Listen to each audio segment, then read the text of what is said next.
Vroom, vroom.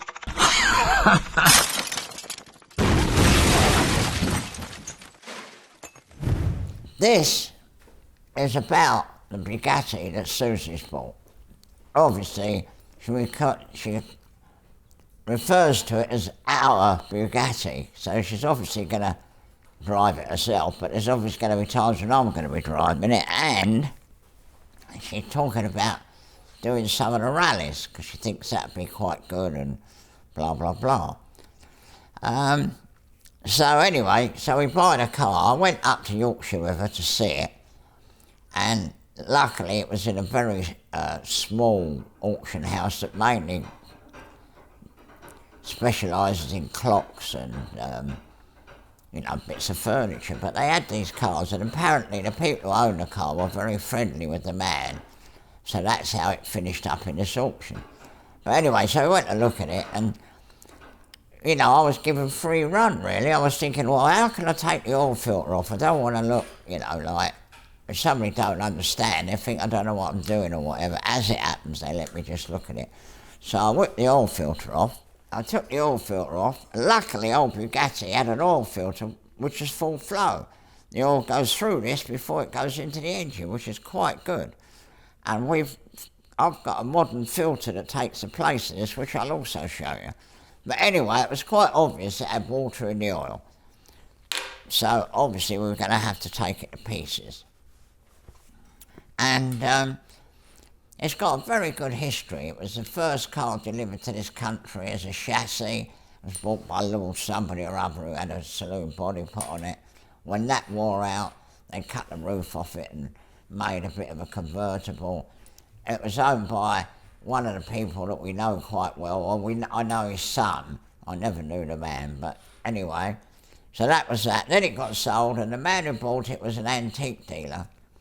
And he was obviously no mug, because he's had a lovely replica of the Grand Sport body. But one of the problems with the Grand Sport body is it hasn't got a driver's door. So if you want to get out, you've either got to jump over or you've got to get the passenger out to get out. And he's had a door put in, which I think is very, very good. Luckily, the wings that were on the saloon were quite nice, and they survived beautifully. So it's got its original, when you see the pictures of people standing next to it in 1927, it's got the same headlights, the same wings, the same side lights. So a lot of the original car is still there, apart from the body. And let's face it, if it was a saloon, it wouldn't be so good anyway, and it'd be worn out. So it's all good.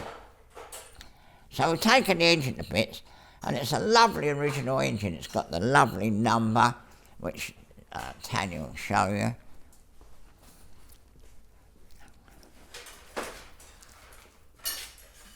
That's the number, and I've looked at loads of these numbers. I know exactly what they look like, and that has never been had any jiggery-pokery. That is a proper number, absolutely beautiful. And then you go around here, and it's got the number 25, which they've obviously, this has been fitted after the 25, but you can see the 25 quite nicely. And then you look on the cam box, and that's got 25 on it. So it's a lovely matching number car. The gearbox is 20-something, the back axle's 20-something. The back axle's never had the torque arm broke off it, so it's in perfect condition. So it's all very, very good, really. What we would say is a survivor, really, because most of them haven't got original bodies anyway, and, the fact it ain't got a saloon body is a miracle, really. But it's been an odd thing, that really needs seeing to, because obviously there's a little bit of rust here and there. So we took the crank out, and that's all right, cleaned it all up, cleaned the rods up, and checked the rods are straight, because, they can all be all over the shop. Pistons are good, got a good set of pistons. Got onto Cox and, what's their other name, John? Turner. Cox and Turner, and they sorted us out some piston rings. So we put new piston rings in, but that's all lovely, there's nothing wrong with that. But if you feel the cam bearings, there's a couple of cam bearings, they're not loose, But when you warm the cam box up, which I had to do to get the rocker shafts out, you could feel that there was a couple of bearings that are slightly loose. Now what happens with these bearings is they're cast into there. So they're put in the mould and cast in. And they never give any trouble. But if it all gets hot and something gets a bit tight, very often these bearings spin round. When they spin round, obviously then you have to make oversized ones, it has to be line bored, it's a right drama. So what we do, we drill these out and we put a pin in there to locate them, and then we drill a hole through the pin so that it's got the original oil hole. These troughs are not very deep. We might just make them a little bit deeper, but anyway, so that's going to happen there. So we're going to do it on 2, see how we get on, and we might do them all. But the cam box is lovely, it's lovely and flat, it's not been damaged, it's got this very nice scraping finish on it. Now that's a good bit, and of course when it's a number on, it's ever so good. So that's that. This is the inlet manifold. Now another little problem with these inlet manifolds, when they're cast, they have to have core prints to hold the cores up because it's water warmed. Which, you know, in the old days was very essential because the petrol wasn't like it is today. I mean, you can block the water off on these when they leak. Sometimes they leak and you block it off. It doesn't seem to affect them very much. But one of the core plugs has got a hole in it. So, you know, it's another case of really looking at the thing. When you take it to bits, you've got to look at it. So that's going to need replacing. And then we give the others all a good poke. And then we give it a good rub on there.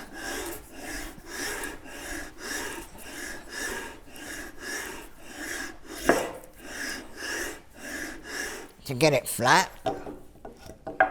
I mean, obviously it's going to need a bit more rubbing. These have O-rings in them because that's where the water goes from the cylinder blocks into there. So that needs a bit of attention, but again, it's a lovely original bit and it's not knackered. Right, when you take up the bits, very often, what happens with these cars is they get left for years and years, and then someone starts them up, and it takes a long time before it gets to the rockers. And it actually takes a long time when the car's being used. So I always start them up and run them pretty sort of steady to get the oil up here as quickly as possible. So sometimes they get a bit marked. And, you know, people say, oh, it's got to have new rockers. Well, of course, they cost a fortune, them rockers. So what I do is, when I was at the model engineering exhibition, I bought this set of diamond files. In fact, this is not the set I bought because this is another set. I wore the first set out, and I don't know how I managed with them, out them. And what I do, stay there, Tanya, right, so they get marked, you know, and they're a little bit umpty bumpty, but the case hardening goes very deep on them. So what I do, I clean them up. Get the diamond file and just clean them up. Take the lumps and bumps off them. I mean, obviously if they're completely worn away, you'd have to throw them away, but they weren't. They were all quite good, but a little bit marked. So I clean them up. Now the other thing is, that radius on there, they reckon that when they get worn and they're flat, they actually go better. So you can take a bit off there before it affects the valve timing to any extent. But the old diamond file just cleans them up. And then I get this magic emery cloth. I was at Bewley, and there was this man who was one of the Sunday traders, and he obviously knew a bit about emery cloth. And I saw this and I thought, God, it does look good quality, but it's very fine, you know, you hardly feel anything. But anyway, I bought it. I think I give 20 quid for it. Old John thinks it's a miracle, and he's said, oh, I wouldn't mind a roll of that. And he looked it up on the internet, and it's 120 quid, this roll of stuff. So that is very good. So what you do, we cut it down, put it on the file, and get the final finish with that. But of course you think, well, you know, it's got to go soft, but I'll get an ordinary file and I'll show you just how hard it is. Now that's a really good fine file. Now you hear immediately. That would do nothing. You could rub that till you're blue in the face and it wouldn't do anything. So that's where you've got to have the diamond file, and it just cleans them up. So you clean them up, finish them with that fine stuff, and then the other side that touches on the valve, that has the same problem. It gets a bit worn. So I've got a round diamond file, which we really hit that bit in there, and then again just knock the lumps off and try and get a nice radius. Obviously it takes much longer than this, but anyway, that's what I do. Right, so there we are, they're the ones I've done. So they're all ready to go back, and they're going to take a bit more of a polish, which I shall probably do on the buffing wheel. There's one I've polished, just there, look, you can see it's lovely. So then obviously the cam's got a bit of rust on it. Oh dear, you've got to have a new cam. Well, we ain't having a new cam.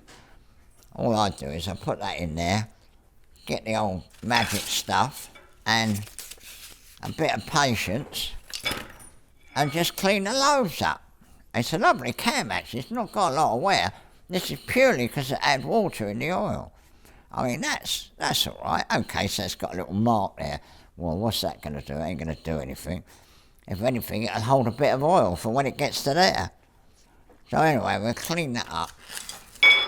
We'll clean them up. I've had a go at the cam box. These are in really good condition. As I say, this is a very good car, this, you know.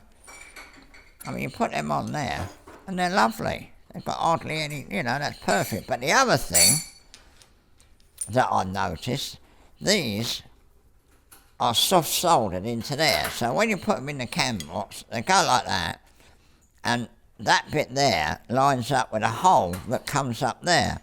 Well, very often, because they're so tight in the cam box, that breaks the solder, and that gets in the wrong place. And one of them was actually in the wrong place. So in other words, instead of lining up with a hole in there, with that slot there, so it should be just there like that.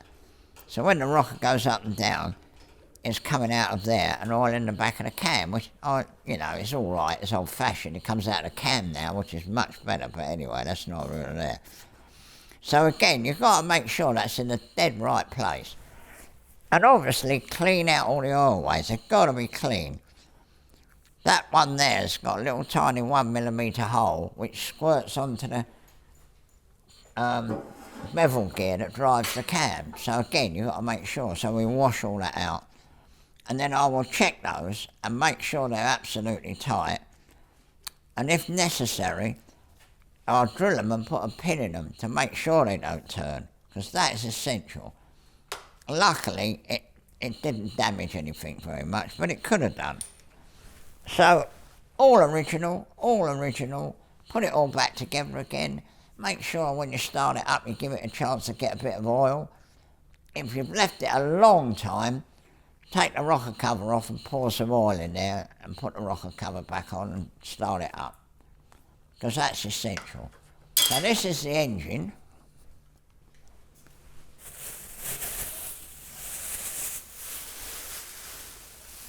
We've had that to bits, it's nothing very exciting, all we've done is cleaned it up. All the cod rods are lovely, no slack obviously.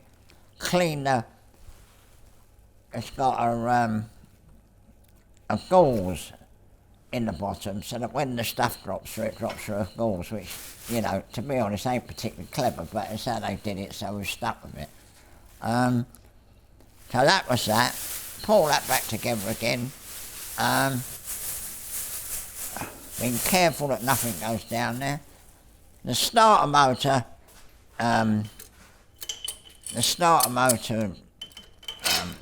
fixture was broken, so we made a new one of those. Timothy has this all laser cut, so we didn't have to make that. John made that bit.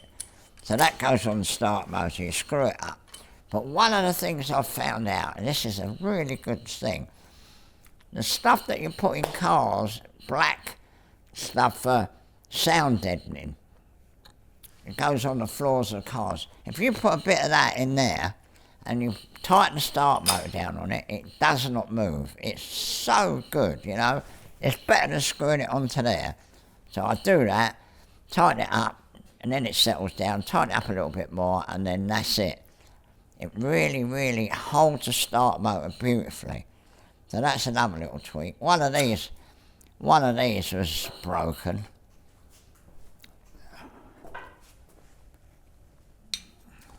One of those has got that. But luckily, years and years and years and years ago, I had a pattern made for making those. So Tim's obviously got a casting. So we'll get a casting and machine one up. So that's that. We've had a go at it. We took the oil pump to pieces. Now the other thing on a Bugatti, this is amazing because people go, oh, everything on a Bugatti is fantastic. Well, it ain't. Because what happens is, where the oil jets go, and this goes on there with washers like that. Now what happens is, for some reason, and I think it's probably due to the fact they should have made those longer so that any residue comes to the top and they machine it off. Well, I don't think they did that. And every now and again you get one that's obviously had a bit of an inclusion of sand or something, and they poke some stuff in it that looks like solder. And Bugatti did this quite a bit. So what happens is they've got like a little bit of this stuff in there, and all that happens is when you tighten that down, that collapses and they leak, and they're such a nuisance because the exhaust is there and you can't get to it. It's a right drama. So what we do, we've made a special tool that screws into there. I'll get my tool because it's a real good thing. That screws in there, right down, completely down under the surface. And then we've got that goes on there like that, and we machine a bit out. And then we make a washer out of aluminium and make it so it's a tight fit and bung it in there and they don't leak. So that really works like a charm. But as you can see, we've only had to do 1, 2, 3. This one here, if you do a close-up, Tanya, you'll be able to see this bit of soft old stuff that they put in them, which gives the trouble. So you put a nice washer in there, brings it up flush, and they don't leak. And then the washer that goes under the bolt has got something to press up against. So that really works like a charm.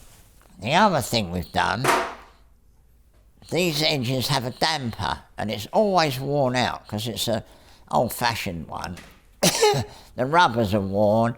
How hefty do you make the rubbers? Never been able to work that out. So one of our really good customers in America called Sandy Green got somebody obviously new to work out what the damper should be like. And in the bulletin, in the American bulletin, I think all the figures are there. They don't mean anything to me, but obviously some bloke knew what he was doing. And he made a damper which has got the rubber included in the damper. So in other words, it's vulcanised. So instead of having horrible little things, so they work like a charm. Because when these engines get to about 2,000 RPM, they vibrate. And then they go through it and they go out the other side. We put the American damper on, magic. So it's got one of them. So we fitted that onto the front of it. We could have shown you a lot more of this, but we've been so busy doing other things, and then Tanya's had to do various other things, and she hasn't been here all the time, so it's got neglected a little bit. But anyway, that's the engine.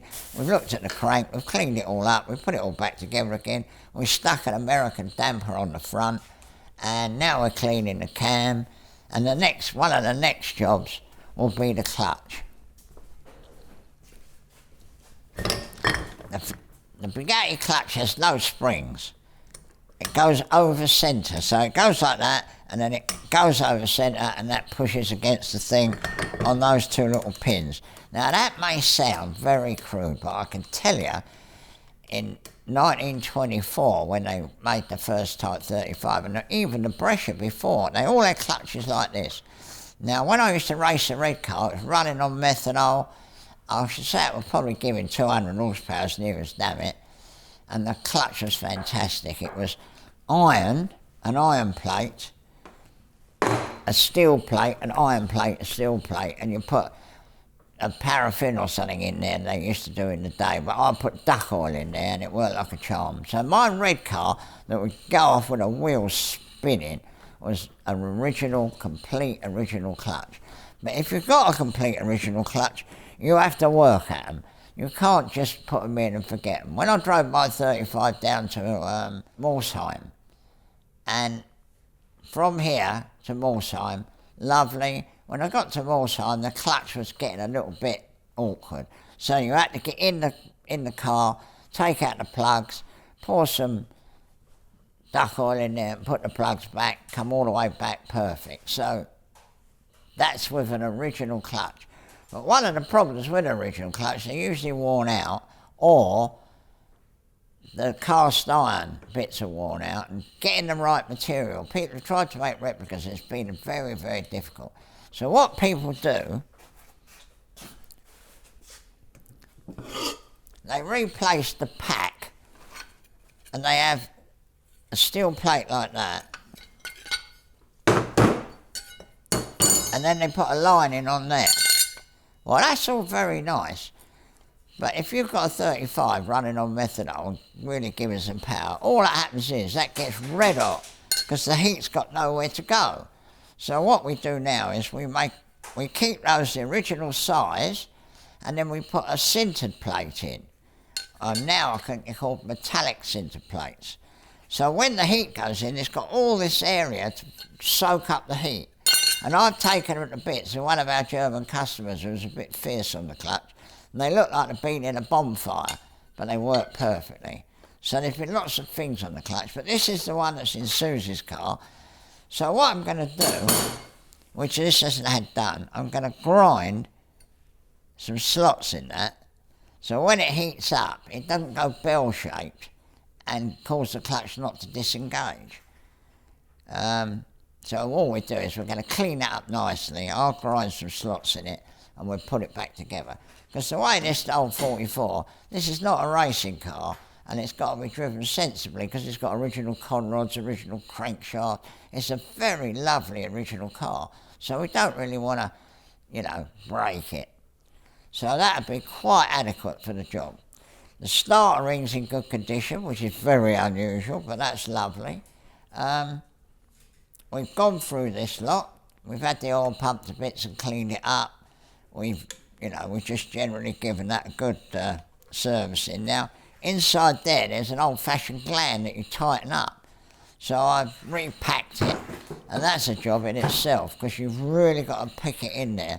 So when you finish, you don't want to be able to see the cord. It wants to look like a solid bit. So I've done that. And then John went through the pump, put new grease in the greaser, so that should work beautifully. We've gone through the oil pump, which is that.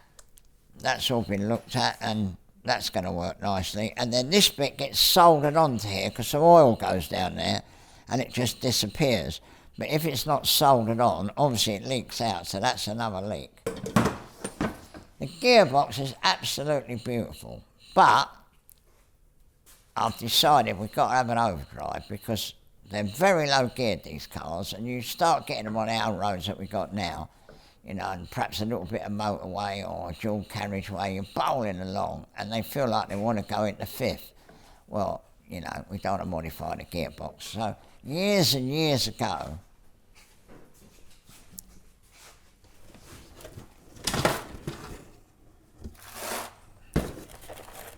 I made this casting and we fitted an overdrive. Well, lots of people fit the overdrive separate and they have a shaft between, and it doesn't work because it's going at engine speed. It's got to be in line. it's a nonsense. And there ain't room on a Bugatti because you'd have to modify the torque arm, and we don't want to modify the car in any way. So we have this shaft made that goes into the gearbox, comes out of the gearbox, and then goes on to an overdrive. So that's the overdrive. So that is working just like it would do on a modern car. That shaft goes straight into there. So there's no little prop shafts, no mounting of this. That all gets mounted on the gearbox, works like a charm. All we have to do then is have a prop shaft made, which we have done. Because the prop shaft with the fabric joints is very good, but the fabric joints are not up to scratch these days, and they're not as good as they used to be, because they used to be sort of vulcanised and much better. So having a modern prop shaft is not a bad thing. Because, you know, there's a good chance we'll drive this car to Italy or somewhere, so it ain't just going to go around the block. So that'd be a terrific thing, saves the engine, better on fuel, better on the head, because you haven't got this engine buzzing and you keep thinking, oh, it'd be nice to have another gear. So we're gonna do that. Cylinder blocks, good old cylinder blocks. A few little problems with them. The valves have been ground in. The valves have been ground in 1,000,000 times, so the seats were a bit soaked. So I got down there with an extension on the drill, and I've shaved away the surface of the combustion chamber so the valves are sticking up, not down a hole. And they've all ground in really good. Obviously we cleaned it all up and ground them all in. We've honed the bores, deglazed the bores. So I think that's all going to be good. When you fit the American damper, you have to change the drive on the dynamo. And this is an American coupling. It has a lump of rubber in there, which is another good thing. And it's called a Lovejoy coupling. So where he got that from, I don't know. Perhaps he watched the television with old Lovejoy, I don't know. But anyway, so we had to modify that slightly. Well, we haven't had to modify that. All we had to do is make that. So that's two things, really. We've got the American damper and we've got the overdrive, which is in a couple of good updates, because obviously when that engine goes through that vibration period, it's trying to go like that. So it does everything harm. It does the crank harm, it does the rods harm, it can't do the dynamo any good, and if you've got a really good damper, it cuts it out. But the original damper, which is over here, has this ring which holds it all together. Now they've always been on and off, and look, you can see it's an holes drilled in, it's knackered really. So that's not very good. And then inside here, it's got them lumps of rubber, so it obviously, it does the job, but when it was all brand new, it's probably lovely. But when it's all old and knackered, it ain't particularly good. And how strong do you make them bits of rubber, and where do you get them from? So, as much as I like originality, it's a lot less aggravation to fit the other damper, and it works like a charm. Because I think, in actual fact, this bit here on the American one is slightly heavier, and as I say, there's a whole set of figures to substantiate how good they are, but they wouldn't mean anything to me.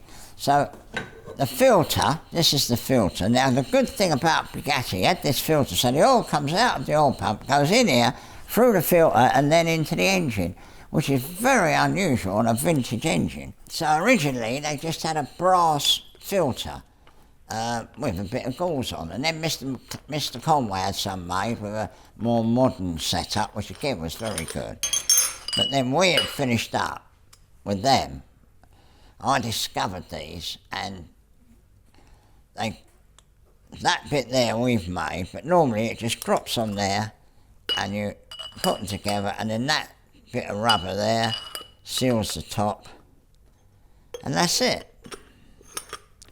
They're I think they're used on a BMW motorbike, but they ain't any good, the ones on the motorbike, because it's got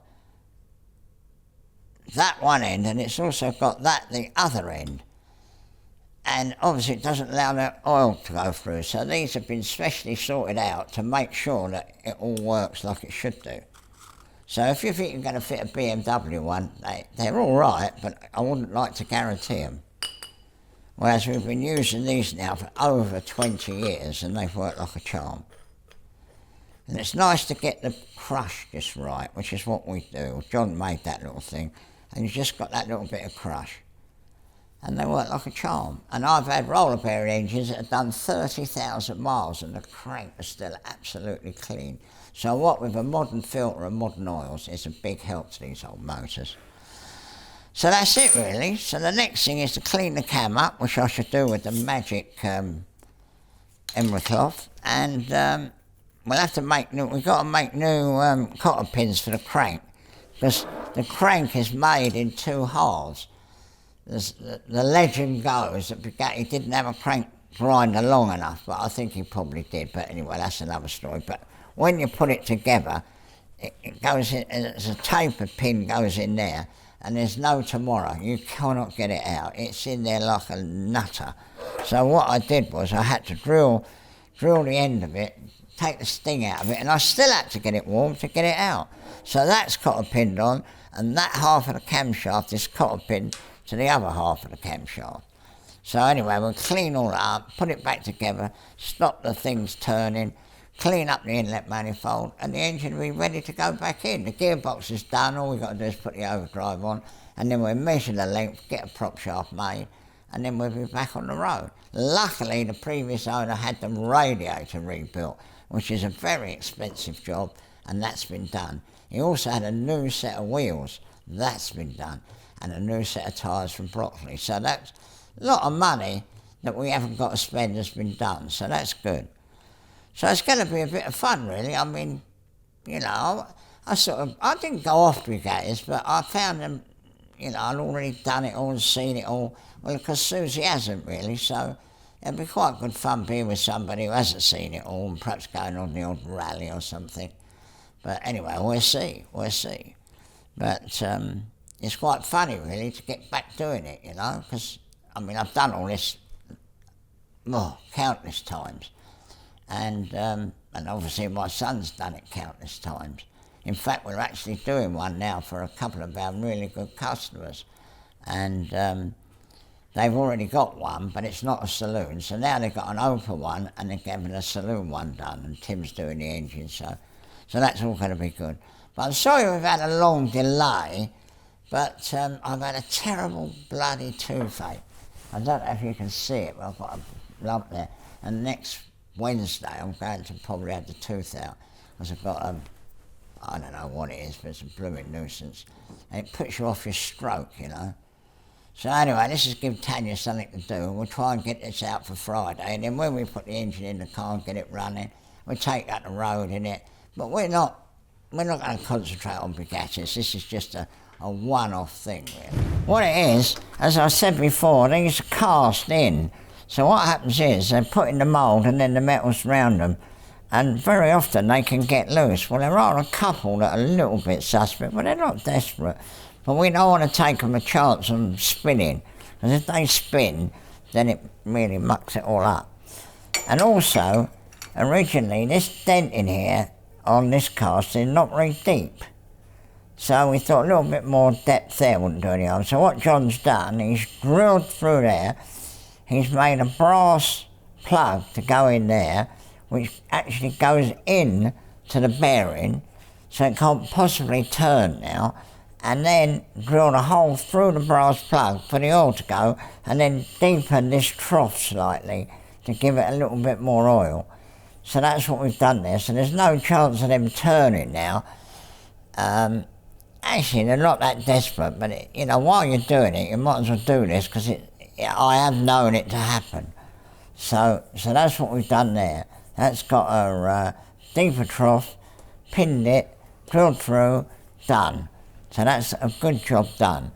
But I forgot to mention earlier why it had got water in the oil. So I've just found out the closing plate, so if you come with me, Tanya, I'll show you.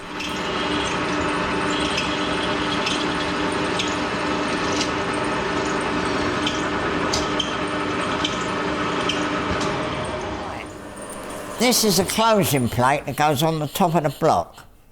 Our Bugatti designed the block so they didn't have any core prints anywhere, so they could get all the sand out from the cores out of the top of the block.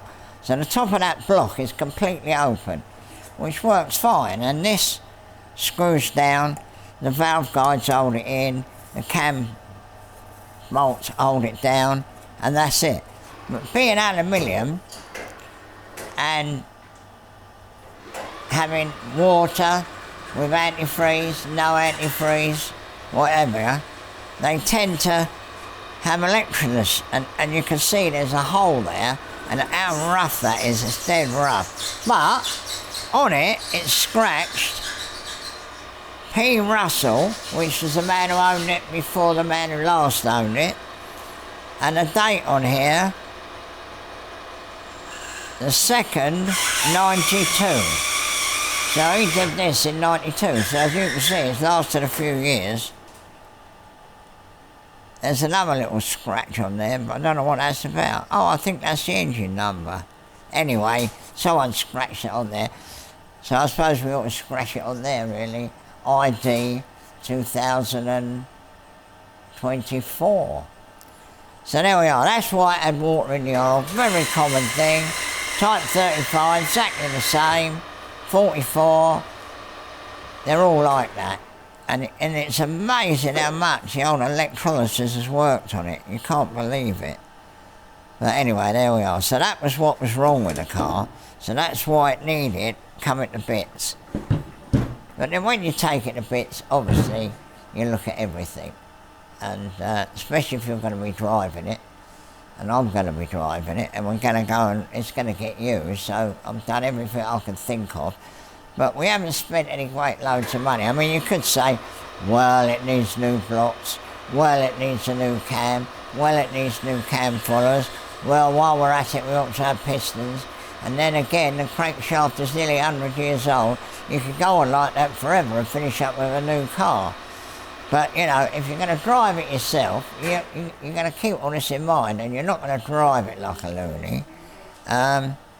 I mean, I have had these cars where I have driven them like a loony, and they haven't gone wrong. But, you know, I think it was more by luck than anything. But, you know, you fit a new crank, you fit a new rods, makes a fabulous job. A 3 litre Type 44 can be a flying machine. And old Tim's got a short wheelbase Le Mans replica car, and I mean that beats Alfa Romeos and goodness knows what. So it is a good old engine, but we'll see how quiet it is with all my shed racing bodging. I've been cleaning the the camshaft up. Come and have a look at the camshaft, Tanya. So that's come up quite nicely, really. But as you can see, look, it's got a few marks, but they're not too bad. So what I'll do there, this has got no, these jaws are absolutely smooth, so there's no fear of damage here. See, that's quite a mark there. So I'll get my diamond file. I'm not going to take it right away because obviously I'll take the load off. But make sure there's no sharp edges to interfere with them. And, you know, it's been going for donkey's years, so I'm quite confident it'll be alright. And, okay, so the camshaft's got 10 thou less lift. Well, I don't think that's going to affect us. And the other thing is, it's a bit worn on the bearings, but I've got a good story about that. When I raced the 1300 Escort Sport, they cut out when you go around corners. Jan's speed car used to cut out badly, and my car used to cut out badly. So I went to see Denny Rowland, who was the man at the time doing lots of Formula Ford engines, with more or less the same engine, and certainly more or less the same carburetor. So anyway, I went to see Denny Rowland, because don't forget, I hadn't done any racing. I'd only done 3 or 4 races, and I'd been thrown in the deep end because I managed to get a good sponsor.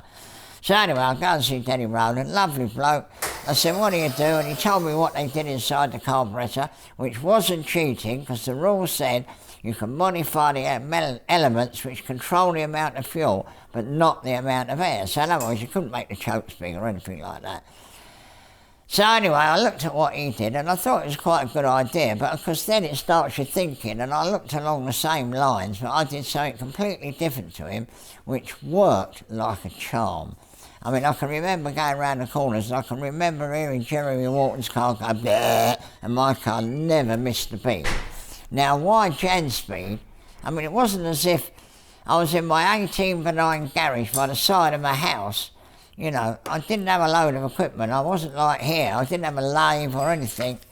I just had, but it was production, and if you stuck to production, it was good because you couldn't modify anything anyway.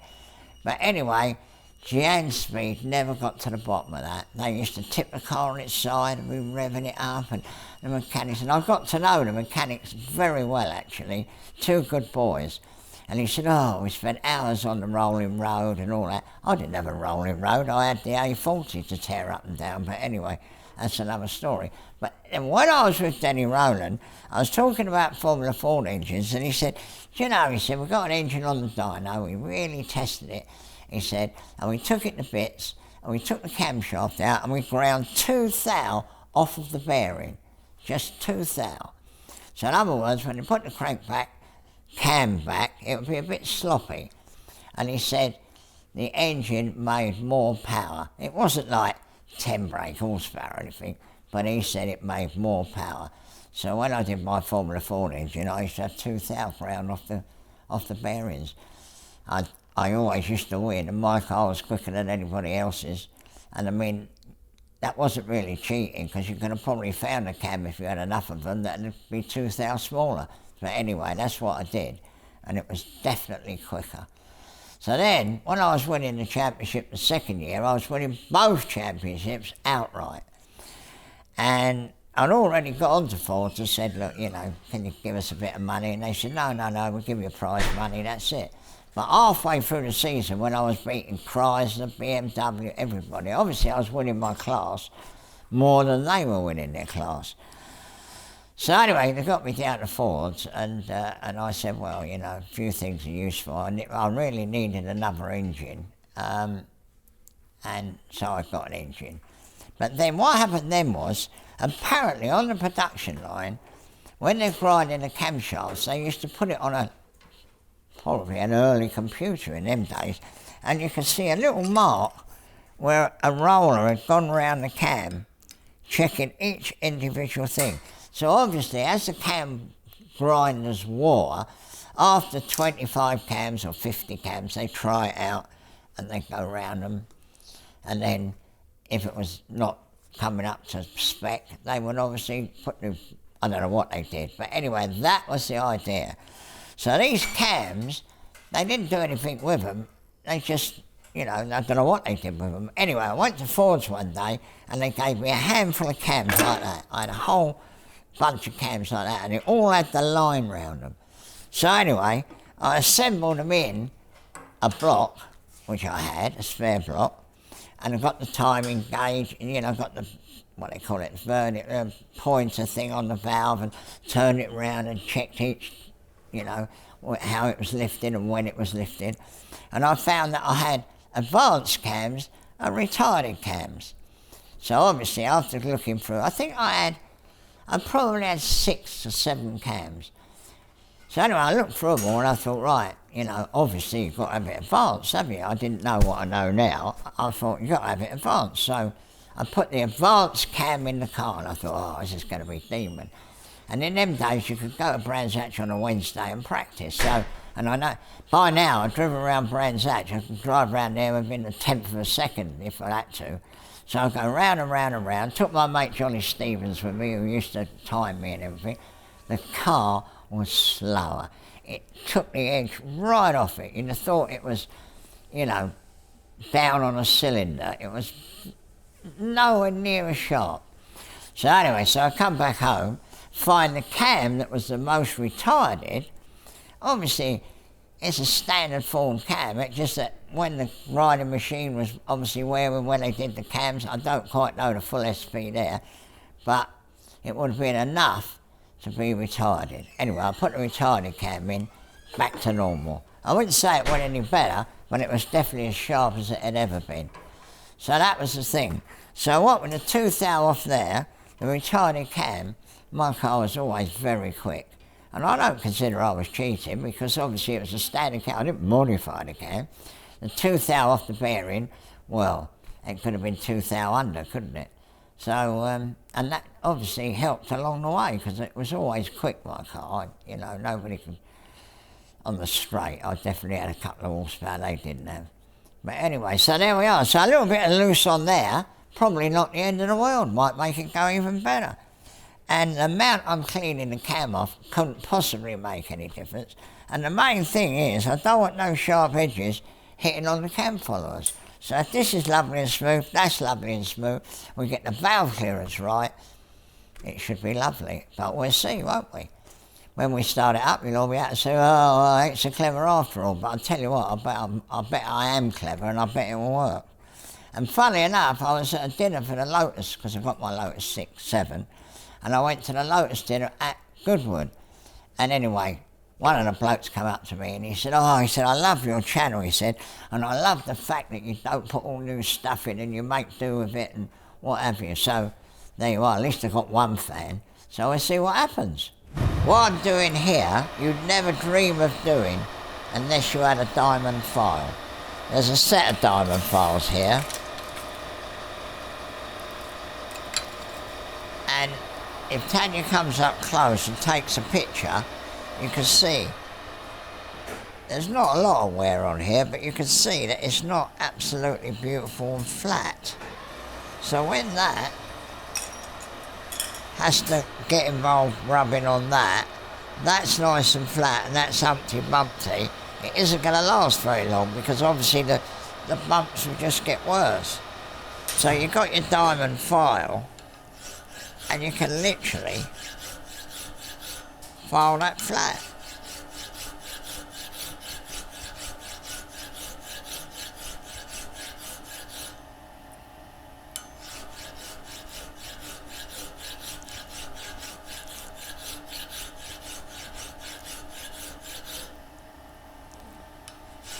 Now, obviously you're losing 5 thou of lift, but you know, on an old thing like this it's not going to matter.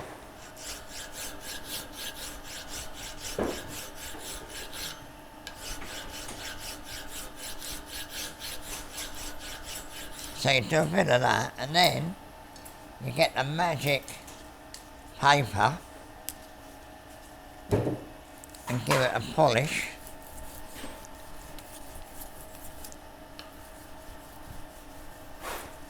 And it looks lovely. And there's a cam I've just done.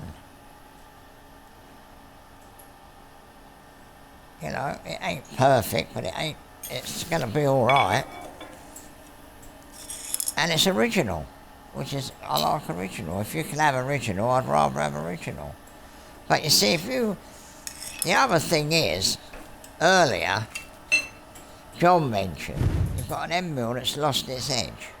Well, obviously you can stand at a grinder, but they don't, you know, ain't the way to do it, because they don't last. I mean, obviously down the bottom, they send their tools away to be sharpened. But with your file, you can get an edge back on that.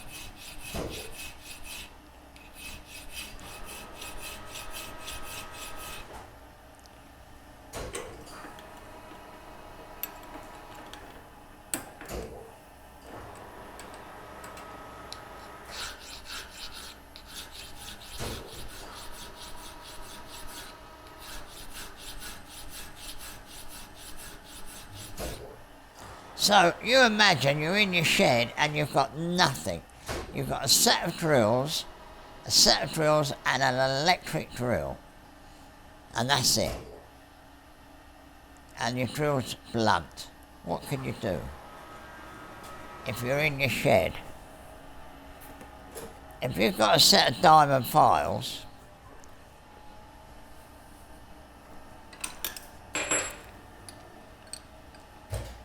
and hopefully a vice, but even if you ain't got a vice, I'm sure you think of something, you could actually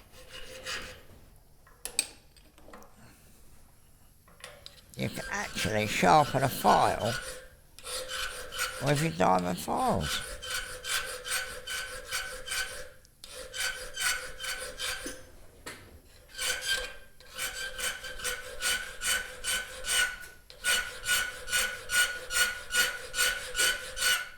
I mean, that is an ordinary file.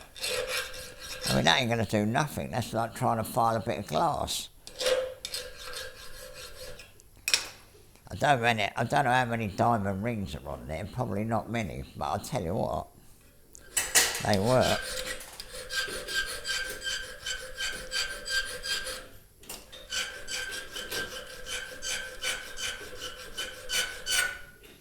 So diamonds are a girl's best friend, but I'll tell you what, if you want to file a drill or a camshaft or something that's case hardened, then I think diamonds are our friend too. Oh, I've done that one. I'm on this one now. Obviously it comes in 2 halves, but I mean that's looking really good. You know, and the bit I've done looks bloody lovely. And I don't think that'll affect the performance. I mean, when you think on the 2-cylinder engine, we were making the cam on there and we were broaching it and grinding it and it still run. And then on the little Samson, if you remember, we ground the back off and it definitely went better. And I blended it in with one of these. So, you know, bloody good thing, really. And I tell you, if I hadn't been at the model engineering exhibition and seen the bloke using this, I probably would have never bought one. Since I've actually bought the one at the model engineering exhibition, I must have had 2 or 3 sets of these. They cost about 50 quid for 4. But, you know, when you can do something like that, and you couldn't do it yourself normally, it's a bloody miracle. So all you want now is the people who make these diamond files to ring us up and tell us that they can give us a discount, and then I could pass it all on to you blokes. But we'll see, you never know, we might get Susie on that. That can give us something to think about. What's it called? An influencer. That's it, an influencer. I've never been able to influence anybody in my life, but you never know. I've got to get cracking because old John's finished the machining on the rocker cover there, the cam box, and he's now working on the inlet manifold. So I better get cracking because he'll get ahead of me.